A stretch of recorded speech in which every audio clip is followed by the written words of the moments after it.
మరో కేసులో కాకాని గోవర్ధన్ రెడ్డికి 14 రోజుల రిమాండ్ విధించింది కోర్టు. అక్రమ gravel MP Magunta Srinivasa Reddy forgery సంతకం కేసులో జూలై 2 వరకు రిమాండ్ విధించింది న్యాయస్థానం. ఇటీవల కాకానిపై వెంకటాచలం పోలీసులు కేసు నమోదు చేశారు. ఇదే కేసుపై పీటీ వారెంట్తో కాకానిని కోర్టులో బాపట్ల సిట్ అధికారులు హాజరుపరిచారు.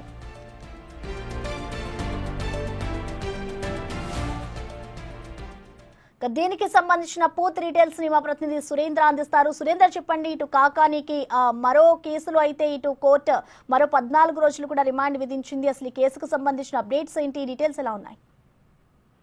ప్రసన్న, మాజీ మంత్రి కాకాని గోవర్ధన్ రెడ్డికి మరో కేసులో 14 రోజులను విధించింది ఇటు రెండవ అదనపు కోర్టు న్యాయమూర్తి. అయితే ఎంపీ మాగుంట శ్రీనివాసరెడ్డి సంతకం ఫోర్జరీ కేసులో ఈ యొక్క రిమాండ్ ను కూడా జూలై 2 వరకు ఈ యొక్క రెండవ అదనపు మెజిస్ట్రేట్ న్యాయస్థానం కూడా రిమాండ్ వేయడం జరిగింది. అయితే సర్వేపల్లి రిజర్వాయర్ లో అక్రమ గావిల తరలింపులో కాకాని గోవర్ధన్ రెడ్డి రెండవ ముందాయిగా ఉన్నారు. దీంతో పాటుగా కనుపూరు వెంకటాచలం మండలంలో కనుపూరు చెరువుకు సంబంధించినటువంటి గ్రావుల కేసులో కూడా ఈ యొక్క రెండవ ముద్దాయిగా వెంకటాచలం కేసు నమోదైనటువంటి నేపథ్యంలో ఇట్లో దీనికి సంబంధించి ఇటు సిట్ ఏర్పాటు చేయడం జరిగింది. అయితే ఈ సిట్ కి ఇటు బాపట్ల డిఎస్పీ రామాంజనేయుల నేతృత్వంలో ఈ యొక్క సిట్ విచారణ జరుగుతున్నటువంటి నేపథ్యంలో అయితే కాసేపటి క్రితమే ఇటు జిల్లా కోర్టులో కాకాని సిట్ అధికారులు అయితే హాజరుపరిచినటువంటి నేపథ్యంలో ఇటు కాకాని తరపు న్యాయవాదులు, అదేవిధంగా పోలీస్ తరపు న్యాయవాది పీపీ కూడా ఇటు ఇరుపక్షాల వాదనలు కూడా వినిపించడం జరిగింది. ఇటు న్యాయస్థానాన్ని కూడా ఇరుపక్ష వాదనలు కూడా వినడం జరిగింది. వినిన తర్వాత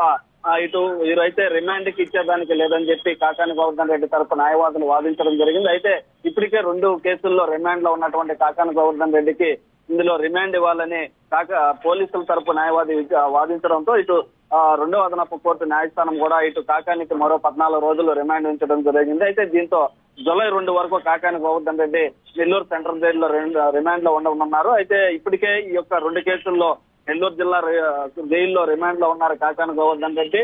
ఏదైతే సోషల్ మీడియాలో సర్వేపల్లి ఎమ్మెల్యే సోమిరెడ్డి చంద్రమోహన్ రెడ్డి పైన అసభ్యకరమైనటువంటి పోస్టులు చేశారని చెప్పి ఆయన అనుచరుడు మేకల సురేంద్ర ఇచ్చినటువంటి ఫిర్యాదు మేరకు గుంటూరు సిఐడి పోలీసులు కూడా కేసు నమోదు చేస్తున్నటువంటి నేపథ్యంలో సిఐడి కోర్టు కూడా 23 వరకు రిమాండ్ విధించింది. అదేవిధంగా నెల్లూరు జిల్లాలో రిస్టమ్ మైన్స్ లో భారీగా ఈ యొక్క అక్రమ మైనింగ్ తరలింపు కేసులో ఉన్నటువంటి కాకాని గోవర్ధన్ రెడ్డి ఏపర్గా ఉన్నటువంటి కేసులో కూడా ఈ నెల 23 వరకు రిమాండ్ ఉన్నటువంటి నేపథ్యంలో ఈ 2 రిమాండ్లతో పాటు కాకానికి మరో రిమాండ్ విధించడం జరిగింది. అయితే ఇటు కాకాని గోవర్ధన్ రెడ్డికి ఈ యొక్క వరుస రిమాండ్లు, ఈ యొక్క వరుస కేసులతో కూడా ఆయన ఉక్కిరి బిక్కిరి అవుతున్నారని కూడా మరో పక్క తెలుస్తా ఉంది. అయితే కాకాని గోవర్ధన్ రెడ్డిని మరో రిమాండ్ విధించడంతో కూడా జూలై 2 వరకు ఈ యొక్క కాకాని గోవర్ధన్ రెడ్డి నెల్లూరు జిల్లా జైల్లో ఉండనున్నారు. ప్రసన్న, అయితే సురేంద్ర, ఇప్పటికే చూసుకుంటే ఇటు కాకానికి 2 కేసుల్లో ఉన్నారు. ఇప్పుడు మరొక కేసు కూడా నమోదు అవ్వడంతో ఇటు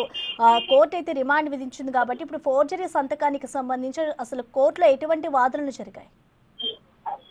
అయితే కోర్టులో అయితే ఈ యొక్క ఫోర్జరీ సర్వేపల్లి రిజర్వాయర్ తో పాటు కాకాని గోవర్ధన్ రెడ్డి మంత్రిగా ఉన్నటువంటి సమయంలో సర్వేపల్లి రిజర్వాయర్ లో ఎంపీ మాగుంట శ్రీనివాసరెడ్డి సంతకం ఫోర్జరీ చేసి సర్వేపల్లి రిజర్వాయర్ లో ఉన్నటువంటి గ్రావిల్ తో పాటు కనుపూరు వెంకటాచలం మండలంలో ఉన్నటువంటి కనుపూరు చెరువులో ఉన్న గ్రావిల్ అంతా కూడా కొల్లగొట్టారనేది ఆయన మీద ఉన్నటువంటి అభియోగం. దానిపైన కూడా ఇటు సిట్ ఏర్పాటు చేస్తూ ఉంది. దానిపైన విచారణ జరుగుతున్నటువంటి నేపథ్యంలోనే ఈ రోజు కాకాని గోవర్ధన్ రెడ్డిని సిట్ అధికారులు తీసుకురావడం జరిగింది. అయితే ఆ కేసుకు సంబంధించి కాకాని గోవర్ధన్ రెడ్డి తరఫున న్యాయవాదులు కూడా ఈ యొక్క కేసుకి కాకాని గోవర్ధన్ రెడ్డికి సంబంధం లేదు, ఇలాంటిది జరగలేదని చెప్పి కూడా వారు వాదించడం జరిగింది. మరో పక్క దీంట్లో ఈ కేసులో గ్రావిటీ లేదు, ఈ యొక్క గ్రావెల్ కేసులో గ్రావిటీ లేదని చెప్పి కూడా వారు వాదనలు వినిపించినటువంటి నేపథ్యంలో అయితే మరో పక్క పోలీస్ తరఫున వాదనలు వినిపించినటువంటి పీపీ వాదనలు ఎన్నటువంటి న్యాయస్థానము ఈ యొక్క కేసులో అంటే ఆల్రెడీ 2 కేసుల్లో రిమాండ్ లో ఉన్నటువంటి నేపథ్యంలో ఈ కేసుకు కూడా రిమాండ్ ఇవ్వాలి అని చెప్పి కూడా వారు కోరినటువంటి నేపథ్యంలోనే వారికి రిమాండ్ విధించినట్టుగా తెలుస్తా ఉంది. మరో పక్క కాకాని తరఫున న్యాయవాదులు కూడా కాకానికి సంబంధించినటువంటి బెయిల్ పిటిషన్ కూడా దాఖలు చేశామని చెప్పి ఇటు కాకాని తరఫున న్యాయవాదులు కూడా చెప్తా ఉన్నారు. అయితే ఈ యొక్క బెయిల్ పిటిషన్ కి సంబంధించి రేపు గానీ ఎల్లుండి గానీ ఈ యొక్క వాదనలు వినేటువంటి పరిస్థితి ఉంటుందని తెలుస్తా ఉంది.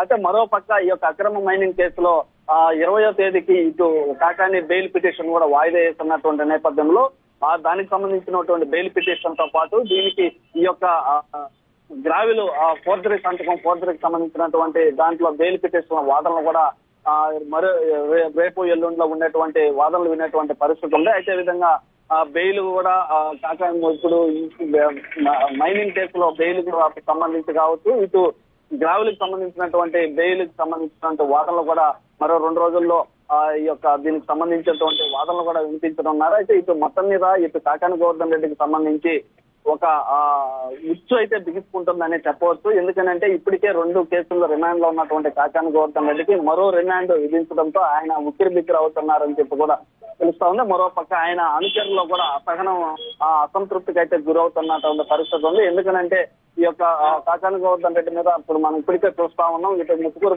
పోలీస్ స్టేషన్ తో పాటు Venkatachalam police station, Pagalakuru police station, Kavali police station లో కూడా వరుస కేసులు నమోదై ఉండడం, దాంతో పాటుగా వరుస కేసులు ఒక్కోటి ఇటు కేసులు విధించడంతోనే పాటు కాకుండా ఇటు రిమాండ్లు కూడా విధించడం పైన కూడా ఇటు వారికి సంబంధించినటువంటి అనుచరులు మరో పక్క ఆగ్రహం వ్యక్తం చేస్తున్నటువంటి పరిస్థితి ఉంది. అయితే ఇదంతా కూడా ఇటు నెల్లూరు జిల్లా వ్యాప్తంగానే కాకుండా ఇటు రాష్ట్ర వ్యాప్తంగా కూడా ఇటు కాకాని గోవర్ధన్ రెడ్డికి సంబంధించినటువంటి ఇటు రిమాండ్లు కావచ్చు, బెయిల్ పిటిషన్లు వాయిదాలు కావచ్చు, ఇవన్నీ కూడా ఒక చర్చనీయాంశంగా, ఒక ఉత్కంఠభరితంగా మారిందని చెప్పవచ్చు ప్రసన్న.